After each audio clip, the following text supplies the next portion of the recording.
everyone, welcome to the YouTube channel of Chemistry Plus. In today's video, we are going to discuss that how to balance a chemical equation. Now doesn't matter आप लोग state board से हो या फिर CBSE board से हो, ICSE board से हो, आप सभी को आपके बोर्ड एग्जाम्स में एक ऐसा क्वेश्चन मिलने वाला है जिसमें आपको एक केमिकल इक्वेशन दी जाएगी और आप लोगों को क्या बोला जाएगा कि गिवन केमिकल इक्वेशन को आप बैलेंस केमिकल इक्वेशन में कन्वर्ट करके आंसर दे दो। अब हमें किसी भी इक्वेशन को बैलेंस करने के लिए सबसे पहले ये पता होना चाहिए कि हम किन केमिकल इक्वेशंस को बैलेंस केमिकल इक्वेशंस की कैटेगरीज में रखते हैं और किन्हें अनबैलेंस की कैटेगरीज में रखते हैं। तो सबसे पहले हमारे पास बैलेंस केमिकल इक्वेशंस उन केमिकल इक्वेशंस को बोलते हैं जिसमें number of atoms of different elements reactant side पर जितने होते हैं उतने ही हमारे पास प्रोडक्ट साइड पे होते हैं। क्या बोला कि किसी भी एलिमेंट के जितने number of atoms reactant side पर होंगे उतने ही हमारे पास प्रोडक्ट साइड पे भी हो, तो हम उस इक्वेशन को क्या बोलते हैं, बैलेंस केमिकल इक्वेशन। देखो हमारे पास यही डेफिनेशन में भी लिखा हुआ है, in a chemical equation when the number of the atoms of different elements involved on the reactant side,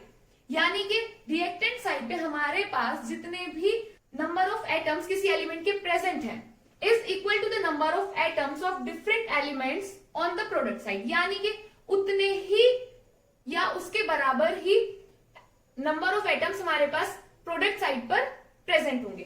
then the equation is called balance chemical equation. तो हम उस केमिकल इक्वेशन को क्या बोलते हैं, बैलेंस केमिकल इक्वेशन, यानी कि किसी भी एलिमेंट के जितने number of atoms reactant side पर होंगे उतने ही number of atoms product side पे भी हों, तो उसे बैलेंस केमिकल इक्वेशन बोला जाता है। और अगर नहीं इक्वल होंगे तो क्या बोला जाएगा, अनबैलेंस केमिकल इक्वेशन। देखो जैसे कि अभी ये एग्जांपल है, हम चेक कैसे करते हैं कि हमारे पास जो इक्वेशन गिवन है वो बैलेंस है या फिर अनबैलेंस्ड है। सबसे पहले हमें यहां क्या लिखना है, एलिमेंट्स, फिर number of atoms in reactant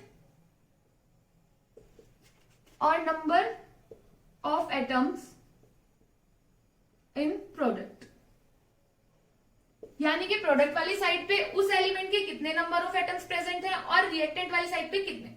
अभी आप लोगों में से कुछ को शायद ना पता हो कि हमारे पास कौन सी साइड रिएक्टेंट साइड होती है, कौन सी साइड प्रोडक्ट साइड। तो देखो ये वाली साइड हमारे पास रिएक्टेंट साइड है और ये वाली साइड प्रोडक्ट साइड है। ओके, अब हमारे पास एलिमेंट्स कौन कौन से प्रेजेंट है, सोडियम है, हाइड्रोजन है और उसके अलावा ऑक्सीजन है।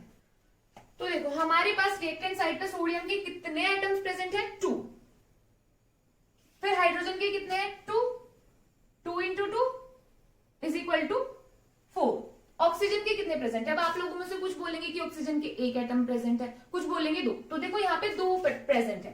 कैसे, ये 2 H2 के लिए और O के लिए, यानी ये H2O अलग अलग नहीं है, पूरा एक मॉलिक्यूल है H2O, और ये 2, ये जो 2 लिखा हुआ है ये दोनों के लिए है।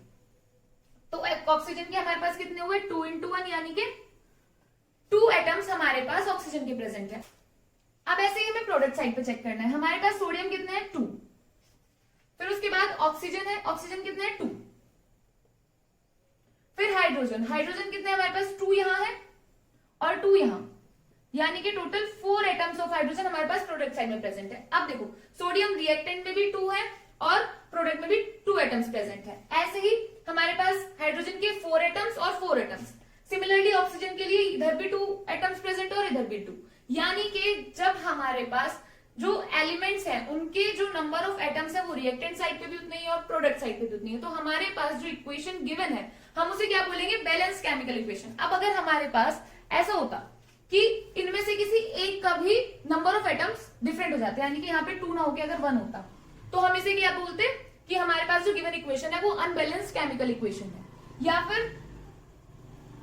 ऐसे होता है कि यहाँ पे तो 2 ही है लेकिन ये 2 ना होके 1 हो जाता या फिर 3 हो जाता, तो क्या होता, तो भी हम जो हमारे पास इक्वेशन प्रेजेंट है उसे क्या बोलते, अनबैलेंस्ड केमिकल इक्वेशन।